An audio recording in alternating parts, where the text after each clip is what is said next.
आदाब, मुंसिफ टीवी में आपका इस्तकबाल है। उत्तर भारत की खबरों के साथ मैं हूं मोनी सनवर। देखेंगे तमाम बड़ी खबरें। आगाज हेडलाइंस के साथ।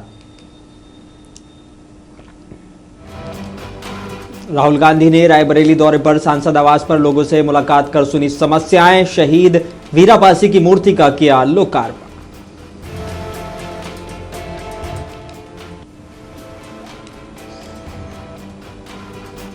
पिछले 8 साल में हमारी सरकार ने 6 करोड़ से अधिक लोगों को गरीबी रेखा से ऊपर उठाया। हर इलाके में हुआ बदलाव। सीएम योगी ने कुंभ को लेकर भी दिया बड़ा बयान।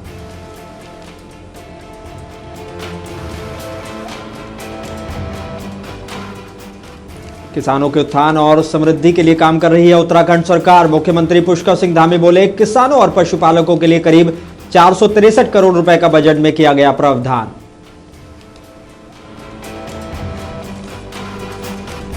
और प्रयागराज पहुंचे असम के मुख्यमंत्री हेमंत बिस्वा शर्मा ने लगाई आस्था की डुबकी। बोले, कुंभ में स्नान कर बहुत बड़ा सौभाग्य। सीएम योगी के काम को जमकर सराहा।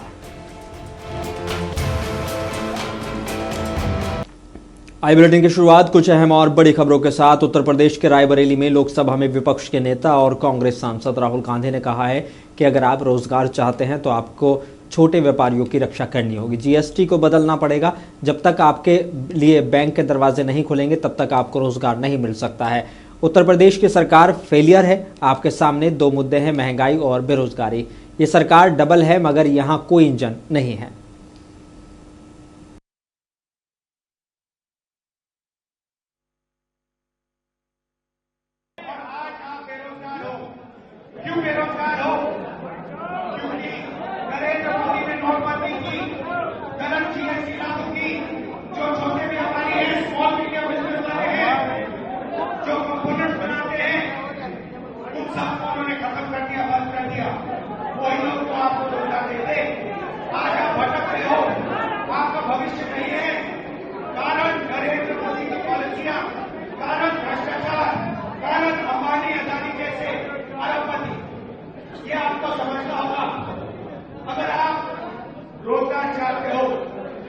सबसे पहले 2-3 चीजें होनी पड़ेगी। सबसे पहले जो छोटे व्यापारी हैं, स्मॉल मीडियम बिजनेस वाले हैं, उनको फिर से जीवित करना पड़ेगा, उनको सपोर्ट देनी।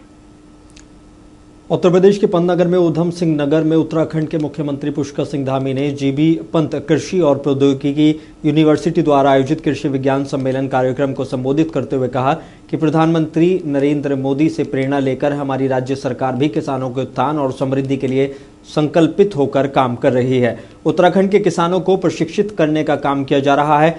मुझे ये बताते हुए प्रसन्नता हो रही है कि इस बार के बजट में हमने किसानों और पशुपालकों के उत्थान के लिए 463 करोड़ रुपए का अलग से प्रावधान किया है।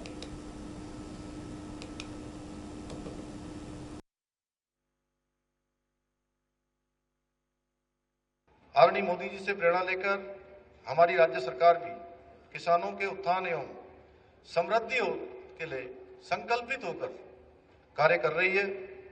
वर्तमान में प्रदेश में किसानों को 3 लाख रुपए तक का ऋण बिना ब्याज के देने के साथ ही फार्म मशीनरी बैंक योजना के अंतर्गत कृषि उपकरण खरीदने एवं एप्पल मिशन के अंतर्गत सेब के बागान लगाने पर 80% तक की सब्सिडी दी जा रही है। और इस बार के बजट में भी हमने इसका प्रावधान किया है। इसके साथ ही हम चाय बागान धौला देवी, मुंशियारी, बेताल घाट को जैविक चाय बागान के रूप में परिवर्तित करने का कार्य भी कर रहे हैं। राजधानी लखनऊ में उत्तर प्रदेश के मुख्यमंत्री योगी आदित्यनाथ ने कहा है कि पिछले 8 साल में हमारी सरकार ने 6 करोड़ से ज्यादा लोगों को गरीबी रेखा से ऊपर उठाने में कामयाबी हासिल की है। ये चीजें दिखाती हैं कि हर क्षेत्र में बदलाव हुआ है। अकेले महाकुंभ का आयोजन उत्तर प्रदेश की अर्थव्यवस्था में 3 लाख करोड़ रुपए से भी अधिक वृद्धि करने वाला है।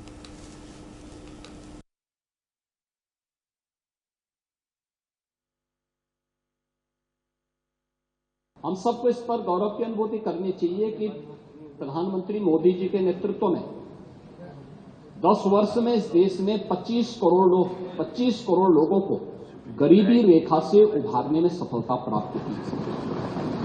और पिछले 8 वर्ष में हमारी सरकार ने 6 करोड़ से अधिक लोगों को गरीबी रेखा से ऊपर उठाने में सफलता प्राप्त की है। ये चीजें दिखाती हैं कि हर एक सेक्टर में बदलाव हुआ है और उन्हीं को ध्यान में रख करके उत्तर प्रदेश की इस पोटेंशियल को आज जिसको देश और दुनिया देख रही है, महाकुंभ के इस आयोजन के साथ हम जोड़ के देख सकते हैं।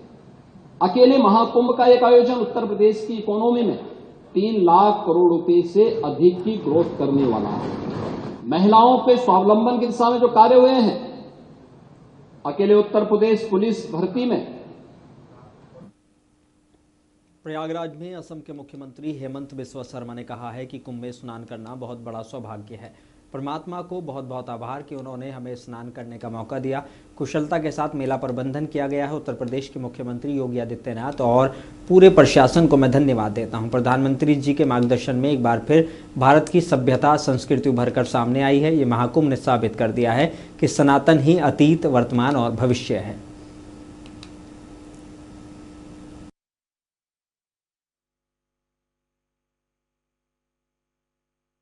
ये एक बहुत बड़ा सौभाग्य है, कुंभ में स्नान करने का जो सौभाग्य है। परमात्मा को बहुत बहुत आभार कि उन्होंने हम लोगों को मौका दिया कुंभ में स्नान करने के लिए। बहुत बड़ा प्रबंधन थे, बहुत ही कुशलता का साथ ये मेला को प्रबंधन किया गया। उत्तर प्रदेश के माननीय मुख्यमंत्री योगी आदित्यनाथ जी और पूरा प्रशासन को मैं धन्यवाद देता हूँ। प्रधानमंत्री जी का मार्गदर्शन में प्रयागराज में केंद्रीय मंत्री CR पाटिल ने पूरे परिवार सहित त्रिवेणी संगम में पवित्र डुबकी लगाई और पूजा अर्चना की है। इस दौरान केंद्रीय मंत्री CR पाटिल ने महाकुंभ 2025 पर कहा कि यहां डुबकी लगाकर विदेशियों ने भी अपनी आस्था व्यक्त की है। प्रधानमंत्री नरेंद्र मोदी ने नमामि गंगे कार्यक्रम के तहत मां गंगा की सफाई को प्राथमिकता दी है। यहां गंदगी का नामो निशान नहीं है। केवल भारत ही इतने बड़े आयोजन की इस तरह से योजना बना सकता है।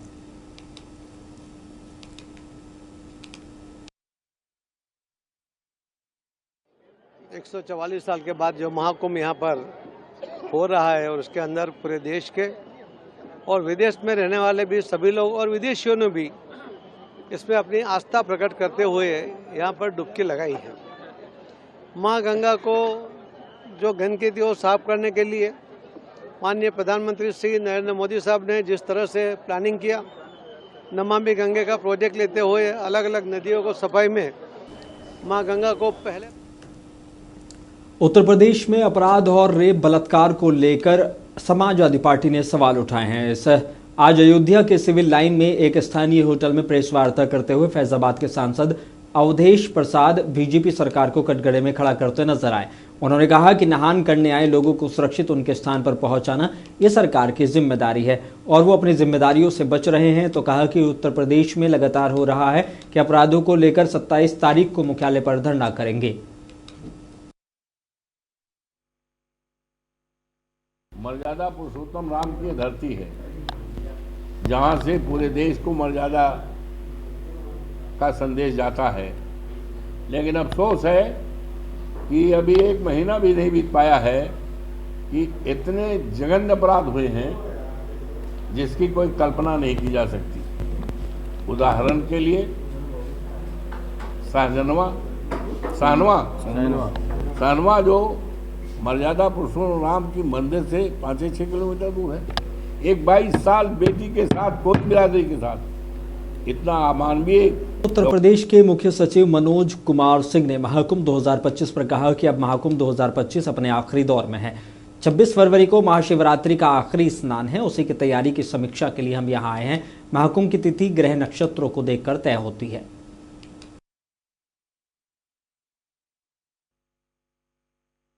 महाकुंभ मेला 2025 का अब अपने आखिरी फेज में है और आखिरी दौर में है। 26 फरवरी को महाशिवरात्रि का मेन स्नान है और उसी की तैयारी की समीक्षा के लिए हम और डीजीपी साहब आज आए हैं और सभी संबंधित अधिकारियों से बातचीत के साथ साथ मौके पर भी पॉन्टून ब्रिजेस, चक्कर प्लेट्स, नदी में जो जल की मात्रा है और जो जल की शुद्धता है, ये सब देखने के लिए हम लोग आज आए हुए हैं। और राजधानी लखनऊ में 2024 में हाथरस में होने वाली भगदड़ पर उत्तर प्रदेश के उप मुख्यमंत्री ब्रजेश पाठक ने कहा कि हाथरस की घटना को लेकर कमेटी ने विधानसभा में अपनी रिपोर्ट पेश कर दी है। जो भी इसके लिए जिम्मेदार होगा उसके खिलाफ कार्रवाई की जाएगी। लोकसभा में विपक्ष के नेता राहुल गांधी के बारे में उन्होंने कहा कि राहुल गांधी हताश हैं, वो आंतरिक संघर्षों से घिरे हुए हैं, उन्हें पता नहीं कि क्या और कब बोलना है, वो भ्रम में हैं, वो भारत और इसकी संस्कृति के खिलाफ लगातार बकवास करते रहते हैं। भारत की जनता ने उन्हें नकार दिया है। की जो दुर्भाग्यपूर्ण घटना हुई थी उसकी रिपोर्ट आयोग ने विधानसभा में प्रस्तुत कर दी है। अब रिपोर्ट आपको जब मिलेगी आप देखेंगे निष्पक्ष ढंग से बिंदुवार पूरी तरह से जांच को शामिल करते हुए जो भी उसमें दोषी पाया जाएगा उसके खिलाफ कार्रवाई होगी। राहुल गांधी बसपा को बीजेपी की बी टीम बता रहे हैं। राहुल गांधी जी फ्रस्ट्रेशन में हैं, बुरी तरह से अंतर विरोधों से उलझे हुए हैं, उनको पता ही नहीं कब क्या कहना है, पूरी तरह से दिग्भ्रमित हैं और भारत के बारे में लोकसभा में विपक्ष के नेता राहुल गांधी के बयान पर उत्तर प्रदेश के उप मुख्यमंत्री केशव प्रसाद मौर्य ने लखनऊ में कहा कि पहले राहुल गांधी ये बताएं कि विदेशियों से पैसा लेकर मोदी जी को पीएम बनने से रोकने के लिए कौन सी साजिश है। जहां तक कांग्रेस, बसपा और सपा के लोग एक दूसरे से कुछ कहते हैं तो हमारी नज़र में सपा, बसपा और कांग्रेस एक ही थाली के चट्टे बट्टे हैं। ये अलग अलग लड़ें या मिलकर लड़ें, खिलेगा कमल ही।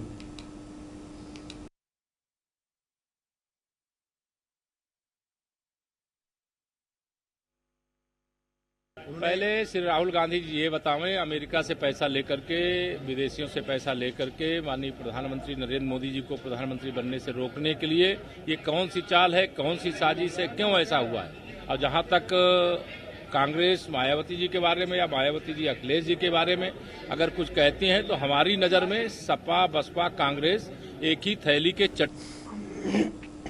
दिल्ली में महाकुंभ पर समाजवादी पार्टी के प्रमुख अखिलेश यादव की टिप्पणी पर केंद्रीय मंत्री गजेंद्र सिंह शेखावत ने कहा है कि पिछले 10 सालों में कोई भी ऐसा आयोजन हुआ है जिस पर भारत को गर्व हो। विपक्ष ने उस पर गैर जिम्मेदाराना टिप्पणी की है। आज कुंभ में 60 करोड़ से ज्यादा लोगों ने पवित्र डुबकी लगाई है। कुंभ दुनिया भर के लोगों के लिए आकर्षण का केंद्र बन गया है। ऐसे समय में वे पानी की गुणवत्ता को लेकर गैर जिम्मेदाराना टिप्पणी कर रहे हैं। नहाने के पानी में या नदी के पानी, पीने के पानी और पीने योग्य पानी के लिए दुनिया के अपने अपने अलग मानक हैं और मुझे लगता है कि अखिलेश यादव उन्हें नहीं समझते।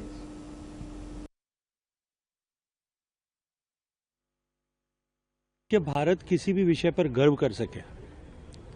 पिछले 10 वर्षों में ऐसा जब कोई भी आयोजन प्रयोजन हुआ है, ऐसा कोई भी अवसर आया है, तब विपक्ष के लोगों ने इसी तरह की गैर जिम्मेदाराना टिप्पणियां की है। आज जिस कुंभ के अवसर पर 60 करोड़ से ज़्यादा लोग जहां स्नान कर चुके हैं, कुंभ में आकर के अपनी आस्था के से सराबर होकर के वहां आकर के मां गंगा में डुबकी लगा चुके हैं।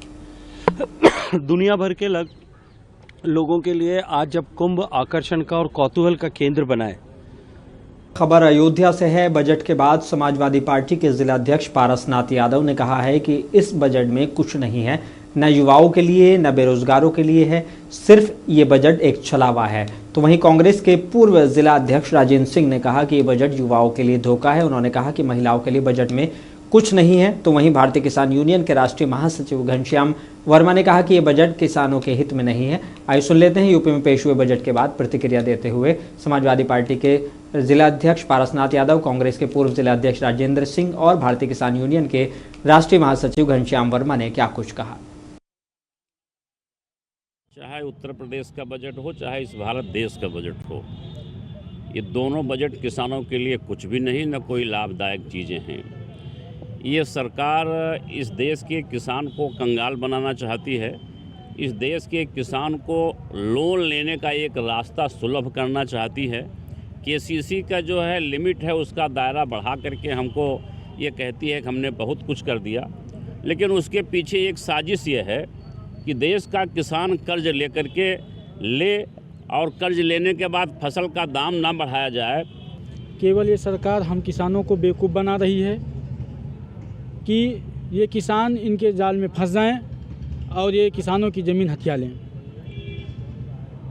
तभी दे रही है, बस इनका ये एक ही फंडा है कि ये जब किसान जो है इनसे लोन ले लेगा, जमा नहीं कर पाएगा, अंत में ये होगा कि किसानों की ज़मीन हथिया ली जाएगी। अगर इनको करना है तो भाई एमएसपी गारंटी कानून को लागू करें, तब हम किसान ये समझें कि किसानों के लिए हमारी ये सरकार कुछ कर रहे हैं। जो बजट सरकार ने दिया। उत्तर प्रदेश के सीतापुर में भारतीय जनता पार्टी के क्षेत्रीय अध्यक्ष कमलेश मिश्रा ने नगर के एक निजी गेस्ट हाउस में व्यापारियों और प्रेस वार्ता कर केंद्रीय बजट की जानकारी दी है। उन्होंने कहा कि केंद्रीय बजट 2025 भारत को विकसित राष्ट्र बनाने में मील का पत्थर साबित होगा। इस बजट में देश के सभी वर्गों का ध्यान रखा गया है। प्रधानमंत्री नरेंद्र मोदी और केंद्रीय वित्त मंत्री निर्मला सीतारमण ने ज्ञान सूत्र पर आधारित बजट देश को समर्पित किया है। पार्टी की सरकार और मोदी जी की सरकार गरीबों को समर्पित सरकार है। हम अंत्योदय पे हमारा सरकार और संगठन दोनों अंत्योदय पे काम करते हैं। यह बजट भी अंत्योदय को ध्यान में रखते हुए सभी वर्गों को ध्यान में रखते हुए बनाया गया है। 50.65 लाख करोड़ का एक वृहद बजट 1 अरब 40 करोड़ की जनता को समर्पित है। यदि प्रधानमंत्री जी के शब्दों में कहें तो प्रधानमंत्री जी ने कहा है कि यह ज्ञान एक शब्द है और ज्ञान को आधार मानकर इस बजट का विभाजन किया गया। और रुड़की खंड विकास कार्यालय में समाज कल्याण विभाग द्वारा संचालित योजनाओं के प्रचार प्रसार और दिव्यांगजनों के प्रमाण पत्र बनाने के लिए एक शिविर का आयोजन किया गया, जिसमें 53 दिव्यांगजनों के पंजीकरण हुए, जिसके चलते सरकारी अस्पताल में पहुंचे चिकित्सकों की टीम ने 17 दिव्यांगों के प्रमाण पत्र शिविर में ही जारी कर दिए गए। शिविर में सहायक समाज कल्याण अधिकारी संध्या शर्मा द्वारा विभागीय योजनाओं के विस्तार से जानकारी दी गई। उन्होंने कहा कि समाज कल्याण विभाग लगातार विभागीय योजनाओं का लाभ गांव-गांव और लाभार्थियों तक पहुंचा रहा है। संध्या शर्मा ने कहा कि विधवा पेंशन, वृद्ध पेंशन, दिव्यांग पेंशन और किसान पेंशन जैसी महत्वपूर्ण योजनाओं का लाभ भी आम आदमी तक पहुंच रहा है। दिव्यांग शिविर लगाया था समाज कल्याण विभाग की तरफ से दिव्यांग सर्टिफिकेट बनाने के लिए। प्रचार प्रसार की कमी नहीं रही। प्रचार प्रसार तो हमने अपनी तरफ से किया। आए भी थे लोग, बट कम आए, मैं ये नहीं कहूँगी। और अब यहाँ पे मतलब रुड़की में तो बनते भी है ना, 1st और 3rd ट्यूसडे में बनते हैं, तो इसलिए क्या कहते हैं यहाँ पे लोग कम आए। आज जो है पेशेंट तो 50 के आसपास आए, लेकिन उसमें जो है सभी को लाभ नहीं मिल पाया, क्योंकि उसमें कुछ MR के थे, कुछ ENT के थे। खबर उत्तर प्रदेश के मुजफ्फरनगर जिले से है, जहां प्रसिद्ध समाज सेवी सत्यप्रकाश रेशु और उनकी टीम ने प्रेस कॉन्फ्रेंस करते हुए देश के वीर शहीदों के सम्मान के लिए बड़ा कदम उठाते हुए कुंभ की पावन धरती पर जहां आस्था, सेवा और देशभक्ति का एक अद्भुत संगम देखने को मिल रहा है, वहां पर जाकर 12 सदस्यीय टीम ने गंगा और त्रिवेणी संगम में डुबकी लगाकर उन्हें नमन करेगी। और इस खास मौके पर टीम के द्वारा तैयार किया गया 101 किलो गुड़, जो कि मुजफ्फरनगर की मिठास के नाम से मशहूर है, उसे कुंभ मेले में सफाई कर्मियों, श्रद्धालु, संतों और देश विदेश से आए भक्तों में वितरित किया जाएगा। यह अभियान सिर्फ शहीदों को सम्मान देने का एक प्रयास है, बल्कि कुंभ मेले में आए हर व्यक्ति तक सेवा और प्रेम का संदेश भी ये सब पैगाम पहुंचाएगा।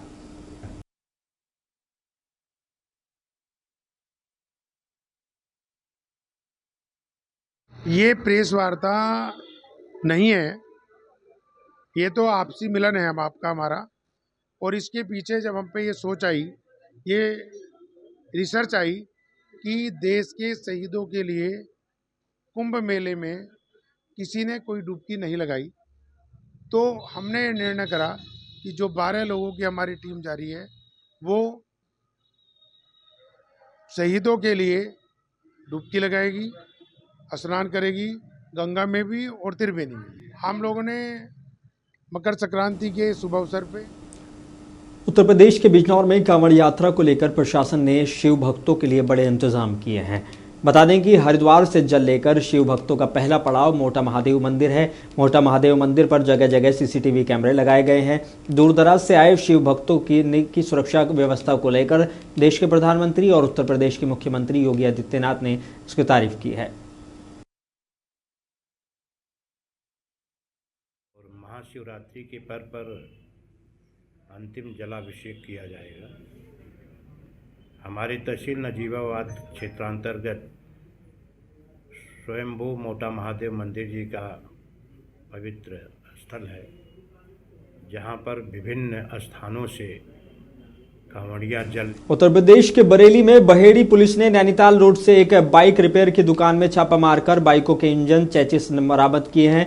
इस मामले में 2 आरोपियों के खिलाफ मुकदमा कायम कर जेल भेजा गया है। मुखबिर की सूचना पर पुलिस ने नैनीताल रोड पर आरिफ उर्फ पप्पू की बाइक रिपेयर की दुकान में छापा मारा। मौके से बाइक के 7 इंजन 5 चेचिस बरामद किए हैं। पुलिस ने इसके साथ ही वासिफ निवासी मंडनपुर जनूबी को भी गिरफ्तार किया है। दोनों आरोपी के खिलाफ मुकदमा कायम कर जेल भेज दिया गया है।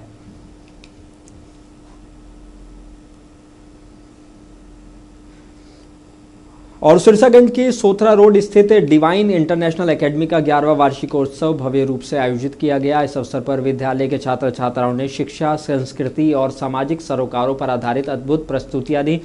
इस एनुअल फंक्शन डे कार्यक्रम पर मुख्य अतिथि सीडीओ फिरोजाबाद शत्रुघ्न वैश्य और गेस्ट ऑफ ऑनर के रूप में एडवोकेट बसंत गुप्ता, डीजीसी आगरा और पुष्पा गुप्ता ने शिरकत की। एनुअल फंक्शन डे पर स्कूली बच्चों की विभिन्न रंगारंग सांस्कृतिक कार्यक्रमों की प्रस्तुति देखकर अतिथियों ने इसके आयोजन को लेकर बच्चों की तारीफ की है।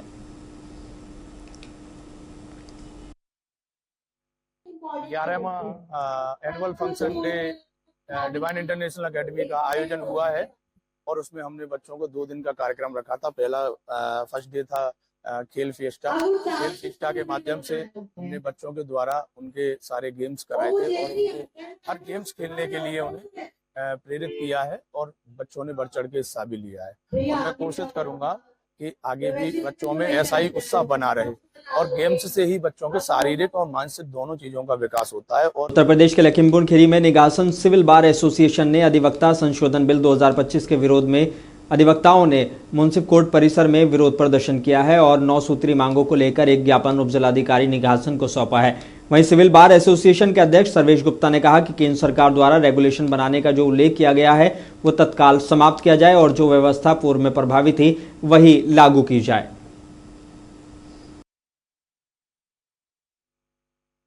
देखिए, अधिवक्ता या अधिवक्ता की पत्नी या अधिवक्ता के परिवार में कोई बीमार हो जाए तो अधिवक्ता को पैसा उधार लेकर इलाज कराने जाना पड़ता है।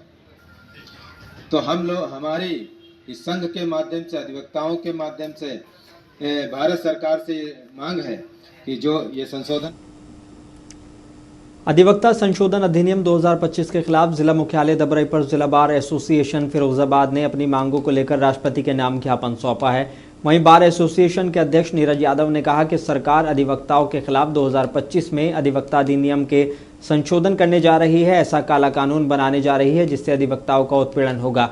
धारा 35 के अंतर्गत एक स्थान से दूसरे स्थान पर वकालत करने के लिए वकीलों को रोका जा रहा है और अधिवक्ताओं की झूठी शिकायत पर अधिवक्ताओं पर बेवजह जुर्माना लगाने की तैयारी सरकार कर रही है।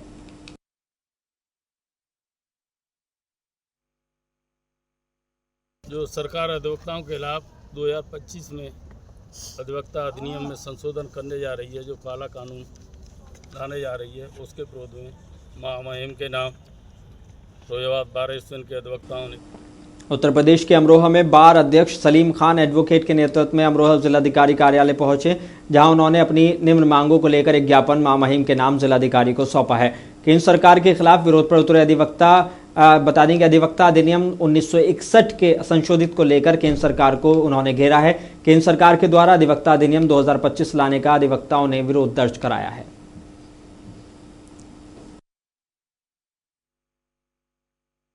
देखिए, भारत सरकार के द्वारा अधिवक्ता अधिनियम 1961 में संशोधन करने के लिए सरकार अधिवक्ता संशोधन अधिनियम 2025 लाई है। इस संशोधन के माध्यम से ये सरकार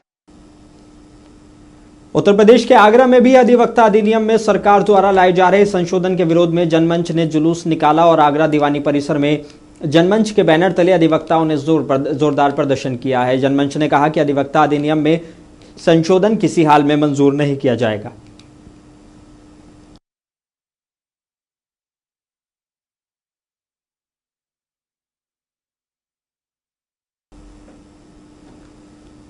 अब आजपुर में महाशिवरात्रि पर्व पर हरिद्वार से गंगा जल लेकर आने वाले कांवड़ियों की सुरक्षा को ध्यान में रखते हुए प्रशासन सक्रिय हो गया है। इस दौरान स्थानीय पुलिस और प्रशासनिक अधिकारियों ने नेशनल हाईवे 74 का स्थलीय निरीक्षण कर कांवड़ियों के लिए वन वे ट्रैफिक व्यवस्था बनाने का फैसला लिया है। वहीं सीओ विभव सैनी ने बताया कि पुलिस चौकी सुल्तानपुर पट्टी क्षेत्रांतर्गत स्थित छोई मोड़ से लेकर महतोश मोड़ गदरपुर तक 22 फरवरी से राष्ट्रीय राजमार्ग 74 पर वन वे ट्रैफिक की व्यवस्था लागू हो जाएगी और हाईवे पर जितने भी कट है वहां रात्रि के समय पर्याप्त प्रकाश व्यवस्था के साथ ही कटों को बंद करवाया जा रहा है।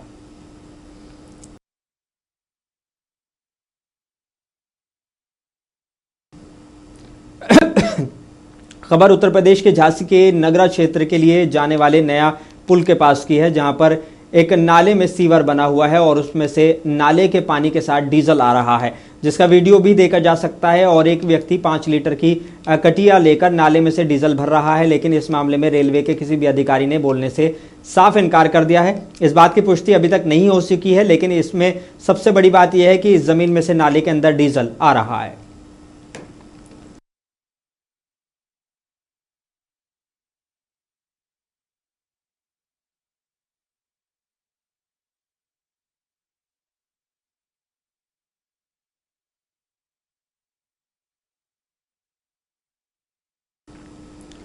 उत्तर प्रदेश की कई जेलों में बंदियों को महाकुंभ के पवित्र संगम के जल से स्नान कराया जा रहा है, जिसके चलते झांसी जिला कारागार में जेल अधीक्षक के द्वारा जेल में बंद कैदियों को संगम के जल से मंत्रोच्चार के साथ स्नान कराया गया।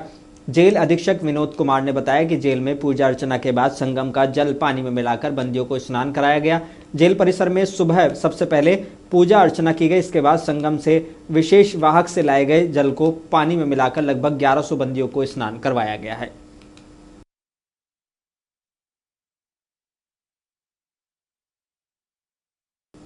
उत्तर भारत की खबरों में बस इतना ही। मुझे दीजिए इजाजत, बने रहिए मुंसिफ टीवी के साथ।